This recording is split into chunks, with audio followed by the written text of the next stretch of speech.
you're really one of the only gods that has like all these like true life commitments. Like you're a chemical engineering student, but that also brings up something that a lot of people are asking themselves now. Obviously, Melee is huge. It's probably the biggest it's ever been. But are you just gonna ride this wave? Like, or are you gonna like maybe put away Smash for at some point to really focus on being a chemical engineer and like leave this all behind? I can't put it away.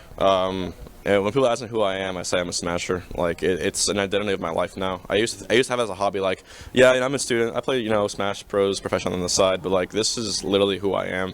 And I think I've committed enough time to this scene and doing well in this game that I'm never gonna leave it. I'm always gonna be part of it in some way or somehow. I don't think anyone really ever quits this game. As soon as you start playing, as soon as you commit yourself and put yourself emotionally into that stage, it sticks with you. You want to treat gaming as a hobby, but when you want to make that transition from hobby to like something you want to do for your life, you have to treat it like that.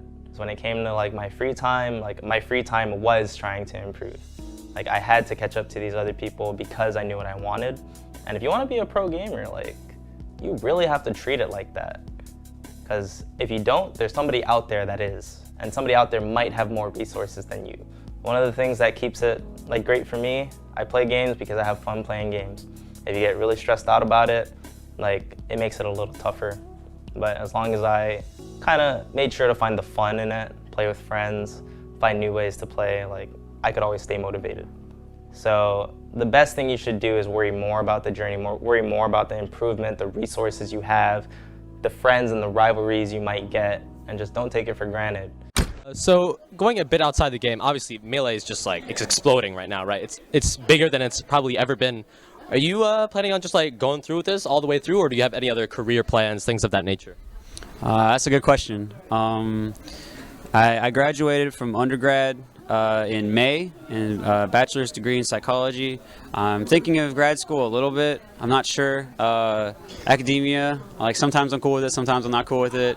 And then but like this Melee thing, like it's blowing up so much, and it's what I love, man. Like I like studying psychology is cool. Like I like learning all that stuff, but Melee is like you get to apply it, you get to like push yourself, you get to like interact with other people. Like yeah, it's not like a life path that most people would say is like legit, but I'm able to like pay the bills, I'm able to like save for the future off of it. I'm able to have, more importantly than that, really, is I'm able to have the time of my life while doing it. Like I get to be so fulfilled, and that's what living is about. Like people say like you're good at Smash or you're bad at life. No, if you're good at Smash and you love what you're doing good at life. And I don't care. And like that like if they're not even paying the bills, like if you're good at like Street Fighter 2, like there's no tournaments for Street Fighter 2 anymore. Like people still play, but it's like barely anyone does. But it's like if they get a ton out of that, then they're doing good. Like they're not no life people. They're awesome. And like I think people need to think about that more when they talk about like what really makes you happy. Because like you can go to your 9 to 5 and you can be miserable. You can make your money and then come home and be like, wonder why I'm not fulfilled. So I'm gonna tell other people they're not fulfilled for doing what makes them happy. I'm doing what makes me happy. And if I end up going all the way with Melee, there's nothing wrong with that. So I'm just gonna try and figure it out.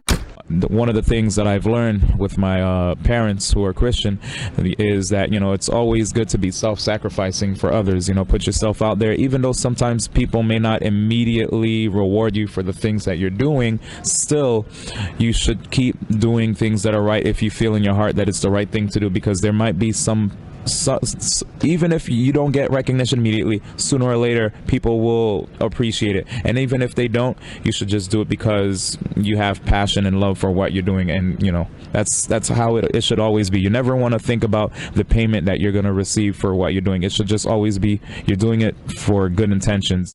What inspired me? Well, it kind of just happened naturally because when we were kids, because Melee Super Smash Bros. Came out 2001, so we played it, for fun, just as kids. And then we think we're really good, and then we find out that there's tournaments for the game, and we're like, oh, we got to go to these tournaments. That was like my first true taste of competition. I like fell in love with it. I'm like, oh, I want to get better and better, and then pretty much been hooked ever since. Who do you always get excited to play against, and why? I'm always excited to play against anyone really, really good, especially those that have like entertaining playstyles.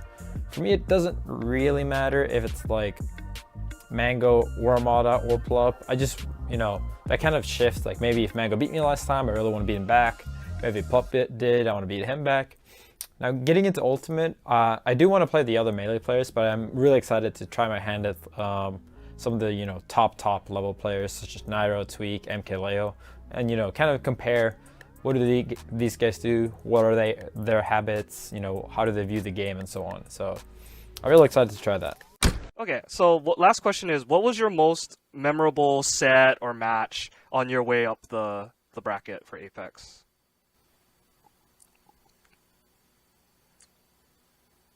Probably just facing Zero. The champ.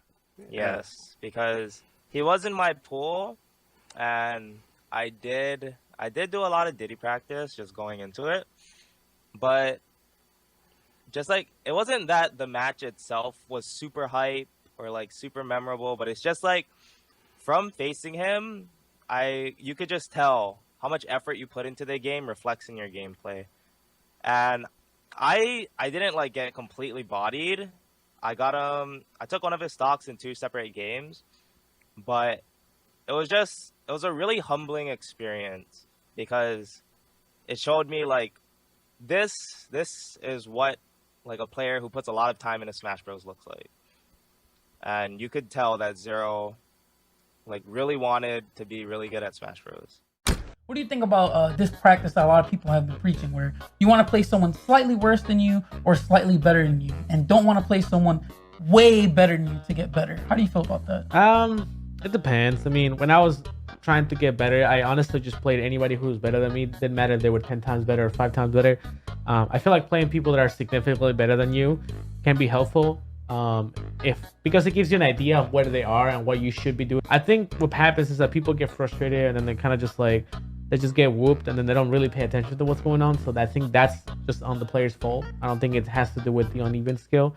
The hardest part is honestly finding someone very good who's willing to just destroy you for hours, because it's not helpful to them. That's just it for me. But it's helpful to the other person. So that's probably the hardest part. But I feel like definitely the sweet spot is to find someone slightly better than you. So you have to constantly try every match to win. One tournament every year, like, are we good enough? Can we beat these guys? Usually the answer is no, but you always want it to be yes. You always want to defend Hawaii, like that sense of Hawaii pride. I remember, I think I was in 5th grade, the middle of 5th grade when Brawl came out. I challenged my friends. Eventually I got to be the best in my friend group. One friend group was better than my friend group at Smash Brothers. This was for Brawl. And then I was like, we got to practice. We got to beat these guys. So we beat those guys, and then they're like, but there's an even better friend group, which was GSM. These guys that I watched through YouTube live like down the street from me. Eventually, I finally like met up with them once at my friend Jared's house. They came through, even a Korean came through. The person who was like the leader of GSM, LT, he actually wanted Void to come in. He thought he was a very talented player. I fought him in tournament at a Brawl, at like one of the Hawaii locals for Brawl. I pretty much slapped him and I was just like, yeah, I don't think this kid's that good. We just got destroyed. I was like, how am I getting like so much better, but like I'm still like losing? And all of them, they didn't even play like the best characters. One of them played Rob, one of them plays Ness. And in Brawl, these characters sucked. And I'm like, I'm losing to these literal low tiers, and I'm playing like Marth. Marth's like one of the best characters in the game. I'm like, dang, I got a lot to work on. When we were in this point in Smash for Wii U, it was 0, 0, 0, 0. He's not playing professionally right now. And, a lot of people know you for a lot of different reasons, but one of them was that you finally dethroned the guy and sort of broke the streak. Exciting moment. But, do you think that there's a possibility in Smash Ultimate for a player to sort of be like he was, in the sense of really sort of hit that hot streak? We haven't seen it yet. Yeah, we haven't seen it yet. I want to say no, just because, like, Zero just had a pretty big gap. He just knew, like, everyone knew Diddy Kong was the best, but a lot of people still refrained from using him, as well as Sheik. But Zero don't care about that. He's like, oh, they're the best, I'm gonna use them. And then he used it, like, played like 12 hours a day, like, got to the level where he got. I was, of course, like the next one, but like there was obviously like a skill gap. But like for him to like go to so many tournaments and just body people like that, there was only like a handful of people that could take games off of him. So if there was ever a tournament he went to that didn't have any of those players, it was basically like, no need to watch. I already know who's gonna win that. And that's basically a majority of the tournaments that he went to. Since if I wasn't there to like really give him like some kind of like tournament competition, it was pretty much like 3-0s or like 3-1s and stuff to everybody. And that was pretty scary. speaking of top players, I know that you played Ken, and Ken was known to be one of the top players in Smash in the beginning of Smash growing. Can you tell me what it was like playing one of the top players and beating him? Playing Ken was really neat. He's a lot like Mango, I would say, in that he just when you're playing, he's like, all right, well, I'm not going to let you get me with the same thing twice, because I'm smarter than that. I'm going to play and I'm going to watch you and I'm going to figure out what you're doing. He actually hit me with Mart's counter move, and it has a lot of startup, and if you miss, you're just vulnerable for a long time. But he's so good at like getting Falco players especially to run into that move because he knows what you want to do. And so he got me with it a few times, and he came up with that strategy at NMLG like years and years ago, and I was like, oh, I'm getting hit just like another pro did back in the day. So I took my hat off to him. I said, you're a real smart guy, and it was a fantastic match. I really enjoyed playing him. He's obviously not quite what he used to be, but I think from playing him, he's a lot better than when I played him when he returned a year or so ago. Yourself now as the greatest smasher of all time. How does it feel? This is it. This is what I basically wanted since the first day I played Smash. I always said I wanted to be the greatest smasher. I always didn't want to be the best. I wanted to be the greatest of all time. And now it's like, what's up? So it's like, this is it. That was like today I accomplished my dream, and it's like now I can relax. I'm gonna take a Melee break because Melee's been killing me. I get to hang out now and just like enjoy my trophy. I wanted to beat everybody. I wanted to beat every single character, every single player. I wanted to beat the best players from Japan, the best players from every state.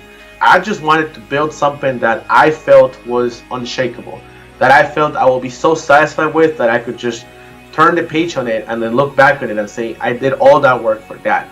I built something that I'm proud of. My goal was never to like make money with this or be popular, and I just hope other people that may be my position, just somebody looks at it and says, hey, if this person with so few resources could manage to do all this, get this far, maybe I can do it too. Motivation, the reason or reasons one has for acting or behaving a particular way.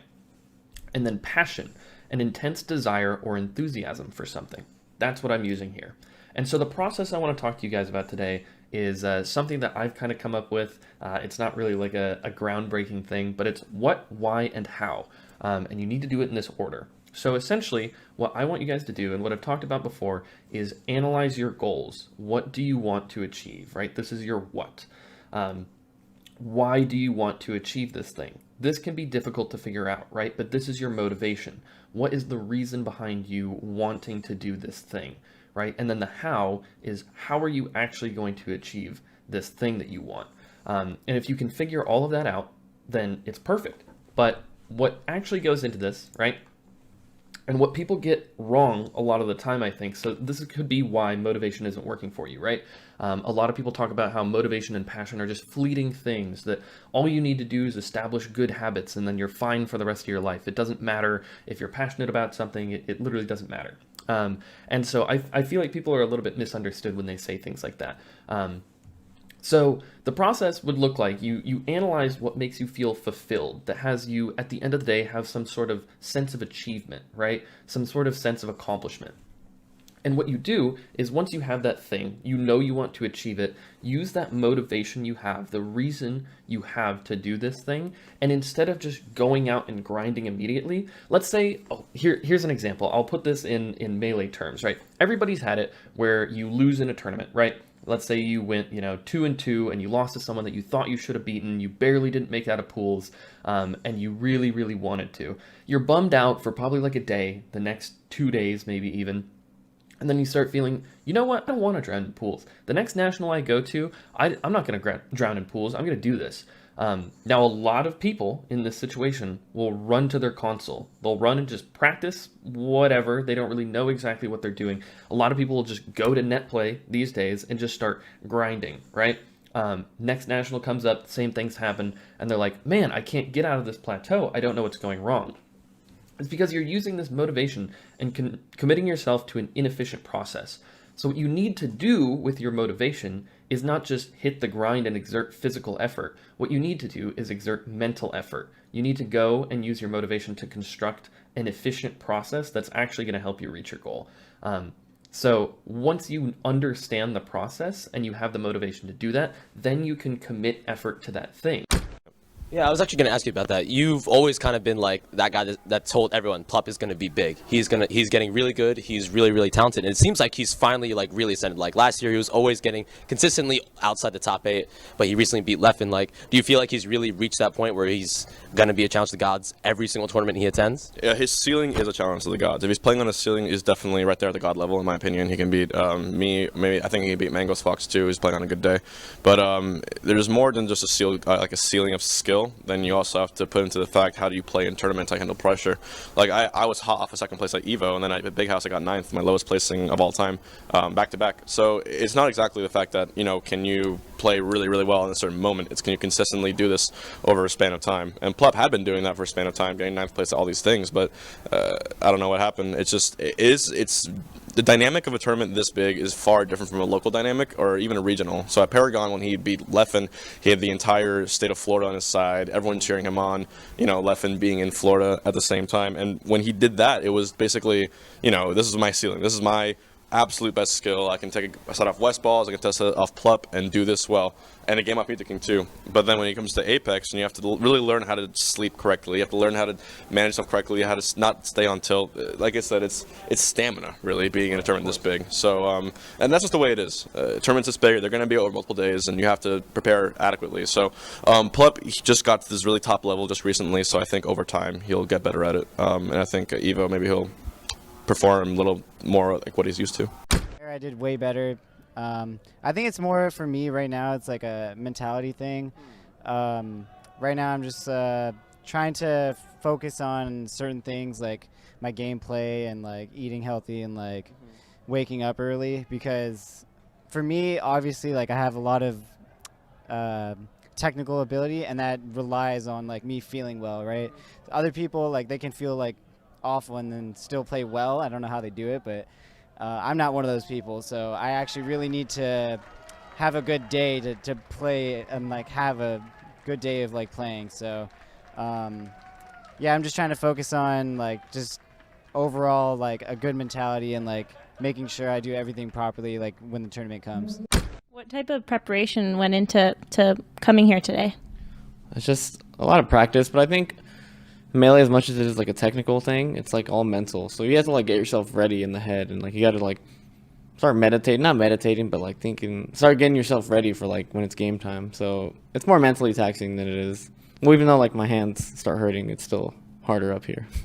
It's like they're all capable. It just depends who's playing better and who's ready. I think last Evo, a lot of people choked on the big stage because we had never played on a stage like that. But I like when, like, I love that when it's like so many people watching and stuff in the crowd.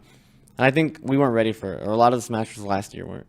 So I think this year, like, you're gonna see a lot of chokes, like, because now it's like double out. Like, we're probably gonna get so many viewers, and it's gonna be crazy hype. So it's like now I think people are more likely to choke. So I think it's gonna be top 8's gonna be so interesting, and I can't wait. I'm not really scared of anyone, because I mean I can beat them all. I know I can. I just gotta go do it.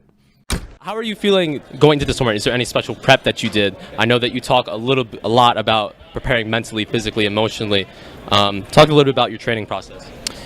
My training process was kind of all over the place. My training was, I did solo practice a day, basic tech, movement, figuring out how to like make the most of my presence on any given stage, looking at a little bit of frame stuff, watching matches, things like that. Physically, I was running. I was trying to keep my sleep more worked out, which got kind of crazy because then I saw the Evo schedule and everything turns out it was late, especially East Coast time. Right. So I'm thinking I gotta like push my sleep back. So my sleep was sleep kind of took it hard for this tournament. Right. But you know, I really enjoyed preparing for this because it was very, at the end I realized that I had overtrained, and I realized that I needed to rest. I really needed to reflect. I really needed to let the things I had learned sink in and kind of rebuild my strength. So I learned some valuable lessons in preparation for this tournament. So it was very all over the place, but I got some very good lessons from it, no matter what the result of the tournament is. So I mean, already Evo's done a good thing for me. You know, I think that you're one of the few top players that really talks about how important it is to train in all aspects. Kind of like a lot of really, I guess you could say, real sports professionals that kind of dedicate their lives to this game. How important do you think it is to balance things emotionally, physically, emotionally, to reach the highest level of this game? Well, the way I think about it is, I mean, it's kind of an Eastern way to say it, but I think like if you learn certain skills, it kind of flows through everything. There's like a thread that kind of connects everything. So if I build the skill of patience, if I build the skill of discipline, if I build focused relaxation, that applies to everything. So why wouldn't if my body and mind are connected, why wouldn't I take care of both if I want both to do well? It's just, so that's the way I'm thinking when I'm working on other things. What's gonna give me the overall best health, feel the best I can, so I can do the best I can in everything else that's important to me. And that's kind of been my approach to a lot of these different things. If I feel only good about my Smash game, my body's deteriorating. I'm not learning new things outside of Smash. I can feel bogged down. I can feel almost sick of just Smash. So even if I enjoy it, so I find other ways to appreciate it. I find new perspectives. I find new ideas other people have, and then I find perspectives like, how does a runner look at Smash? How does a person that meditates look at Smash? How does and then I take on other perspectives, like ones that aren't necessarily my own. How would maybe like a psychiatrist use his advantage? Things like that. So I'm always looking for other ways to think about things, even if they're not perspectives I necessarily adopt. Well, what is your mindset when going to tournaments? Like going into a national? Like, remember, you were literally unstoppable. There was a time where you won 56 tournaments in a row. I feel like when you go to tournaments, the preparation is the most important. Like any kind of preparation you do while at the tournament is not really going to be that helpful because it's just too close. You need to retain information. The brain just doesn't retain it. So it's always come down to me for like I'll know before the tournament if I'll win or not. Like I'll know, yeah, because I'll go in there and I'm like, I feel like I'm playing good. I feel like I'm warmed up in general. I feel like I'm playing smooth in general, and I feel like I have a good grasp of the bracket and all that. I feel like this tournament's a wrap. Like I've literally have seen brackets and I'm like, I won the tournament. It's over. And every single time I had that feeling, I won.